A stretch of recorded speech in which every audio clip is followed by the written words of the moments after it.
king of police. Played it, don't never catch it on me. Hip Hop Make Show. Myself, Jay Hars, got right here, DJ Academics.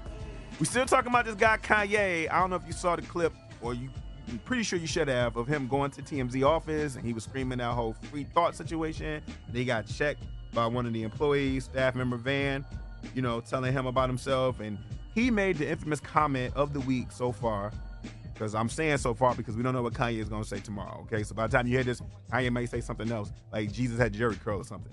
But he said that slavery, 400 years of slavery, was a choice. 400 years, that sounds like a choice. Now, sound like you want your ass whooped, Kanye. What is it? I mean, what would have a person begin to even want to think that 400 years was a choice because we outnumbered them? We might have outnumbered them on the plantation. We ain't outnumbered them in the country.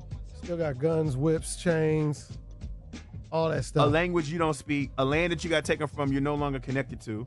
Yeah. And I mean, like I said on the last one, I think it's a big elaborate album rollout for attention. I don't know. So let's for the record, you think that this is for promotion. And I've been reading that a lot. A lot of people talking about, well, he's a genius and y'all are falling for it again. This is all promotion. So you believe that. You're one of those. This is a marketing ploy. I don't think that, bro. Now, here's what I will agree with you. I do think that he's doing this. Let me stop. I do think that he's doing it for somewhat of marketing. Yes. But I do think also that he does believe what he say.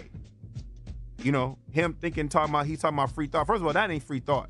If you just blurring out stuff, that's not free thought. He's really coming across like somebody who really doesn't want to make a stand on something.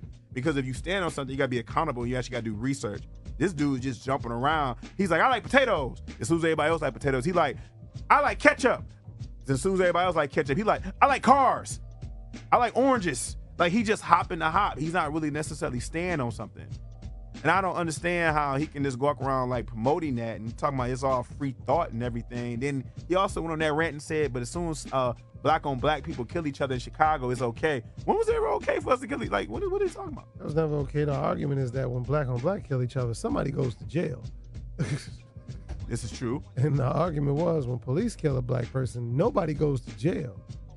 Not at all. That was the problem. An unarmed black person. Yeah, that was the problem. That's what it's all about. And there are people who are actually organizations that are actually working tireless to prevent the violence in Chicago and other cities like Detroit, Baltimore, where you're from. So there are people who are actually out here trying to do something about, quote unquote, the crime in our inner cities. This is how you know this dude just woke up on the side of the bed, man, for how you feeling. But I tell you what was funny is seeing those memes of if slavery was a choice. Have you been seeing those online? No, but I seen like them turn Kanye into a white guy. Oh, with the little goatee? Yeah. Yo, it looks so real. Yes. I ain't gonna lie, I kind of blinked at it for a second. Yeah, definitely. Got a light-skinned friend, looking like Michael Jackson. Yeah, Snoop Dogg was upset with him too, and him and 50 was putting up these memes and, you know, talking about what this guy talking about. You know, 50 was like, get the strap. Get the strap, right? You know, and Snoop been really going off. A lot of celebrities have been kind of going off. But I am also going to need to acknowledge that a lot of these celebrities, just about maybe 2-3 years ago, thought they was cool to be with Donald Trump. Some of them had their arm around him. Some of them was at his celebrity roast. So a lot of them, y'all really did think he was cool. And Donald Trump been who he is for a very, very long time. He is president now, but he's been a racist, and there's been complaints about him, especially if you lived in New York, for a very long time. And so, you know, there is some responsibility or accountability that we have to have when we was infatuated with these rich billionaire white men thinking we were in the room with them, we were cool with them, but we wasn't. By no means.